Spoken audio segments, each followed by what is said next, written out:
result of feeling strange, what happens is, okay, people become more religious, so to speak, right? They start, their daily prayers. They start praying often. They keep away from haram, haram food, haram interactions. For the brothers, they start growing the beard or whatever it may be, right? But then after a while, they feel this kind of strangeness, as in, something's not right. And so as a result, they kind of succumb to the pressure of this strangeness. And so they back off. And so they become less religious, if you like.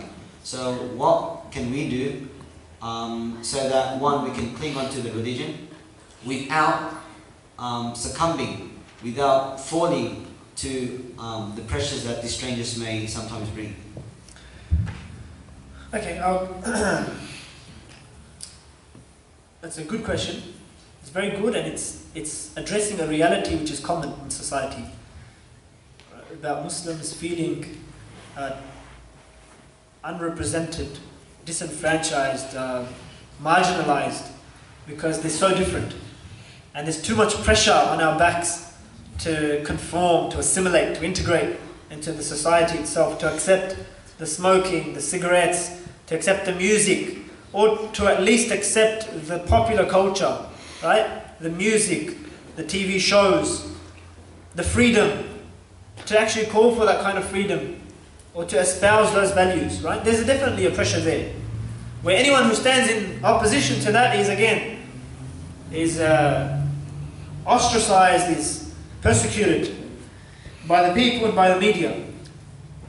So there's a pressure on the backs of the young Muslims, especially those in schools and universities. But I remind them of the hadith of Rasulullah sallallahu alaihi wasallam, in which a Sahabi came to the Rasul sallallahu alaihi wasallam, and he said to him, I don't remember the name of the Sahabi, but he said to him that, Ya Rasulullah, when I'm in your company, then I feel that I'm high in my iman.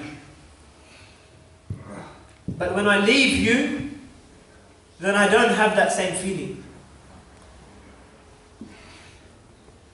And we all have this feeling, and I had a brother come to me last week and he said almost exactly the same thing. So I sought some advice and I was told to tell him this hadith. Right? But there's so many of us that feel like that. That when you're in the company of certain brothers, of certain shuyukh, of certain environments, right, where you can hear talks about Islam, about brotherhood, about staying close to one another, then you get those feelings of brotherhood and of iman, and you get iman levels peaking. Yeah? But as soon as you depart from that, you can't keep the same levels of iman. But the response of Rasulullah ﷺ in this hadith, it was that if you were to have the same level of iman when you're with me and when you're not with me, then you would be angels. So it's a reminder about our own humanity, the struggles we go through. Allah subhanahu wa ta'ala knows A, what your struggle is, B, what your capacity is. لا يكلف الله نفسا إلا وسعها. Allah does not burden a soul with more than it can bear. So if you have the pressure on your back to conform and to pick up that trend, or to fall prey to that phase, that craze in society, and then you know that Islam is Islam, the Muslims, the mashayikh, the masajid, the ikhwan are calling you away from that, you know that what you're going through is something that you're capable of because of the promise of Allah. You're capable of keep struggling.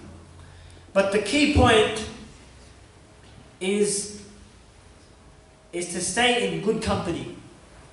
Because we never have the same strength and the same iman as individuals. There's a hadith, for example, of Rasulullah in which he advises us not to sleep alone. And generally, what we can infer from the seerah is that the community, the Muslims are believers, and we stay in groups. And our iman is always higher when we're in a group. And we command the good and we forbid the evil, and there's this symbiotic relationship where you rely on one another.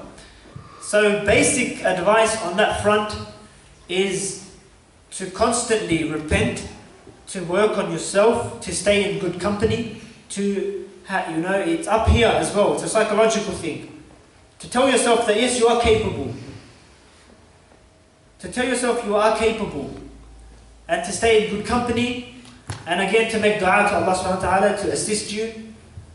And that's again a basic advice that I would give. Okay, khair inshallah.